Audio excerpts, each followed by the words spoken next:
ತೀರ್ಥಹಳ್ಳಿ ಅನೇಕ ಪುರಾಣ ವಿಸ್ಮಯಗಳನ್ನ ತನ್ನಲ್ಲಿ ಅಡಗಿಸಿಕೊಂಡಿರೋ ಜಾಗ. ಮೇಯಲು ಹೋದ ದನಕರುಗಳು ತಾನಾಗಿಯೇ ಮನೆಗೆ ಹಿಂದಿರುಗುತ್ತಿದ್ದ ಕಾಲ ಅದು. ಆ ದನಗಳ ಮಧ್ಯೆ ಒಂದು ದನ ಪ್ರತಿದಿನ ಅದು ಗುಂಪಿನಿಂದ ದೂರವಾಗಿ ಒಂದು ಗುಡ್ಡವನ್ನ ಎತ್ತಿತ್ತು. ದಿನವೂ ಇದನ್ನ ಗಮನಿಸುತ್ತಿದ್ದ ಆ ವ್ಯಕ್ತಿ ಸಂಶಯಗೊಂಡಿದ್ದರು.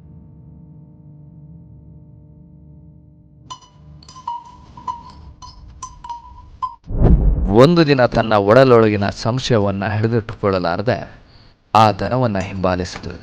ಗೋವು ಹೆಜ್ಜೆ ಹಾಕಿದಂತೆ ಅವರ ಹೆಜ್ಜೆ ಅದನ್ನು ಹಿಂಬಾಲಿಸಿತ್ತು. ಅದು ನಿಂತಿದ್ದು ಆ ಗುಡ್ಡದ ತುದಿಯಲ್ಲಿ.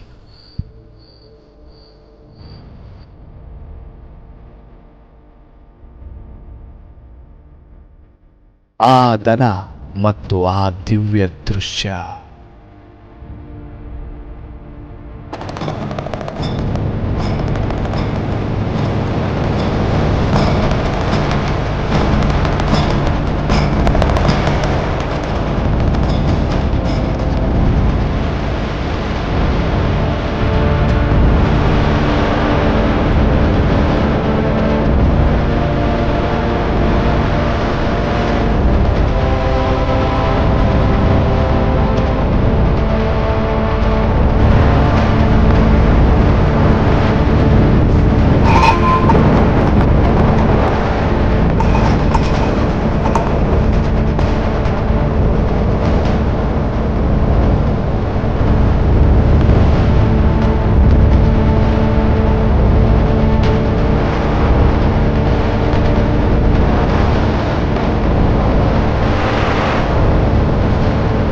ಗೋವು, ಅವರು ಮತ್ತು ಆ ನಿಶ್ಶಬ್ದ ಗುಡ್ಡ ಒಂದು ದೈವಿಕ ಕಥೆಯ ಸನ್ನಿವೇಶವಾಯಿತು.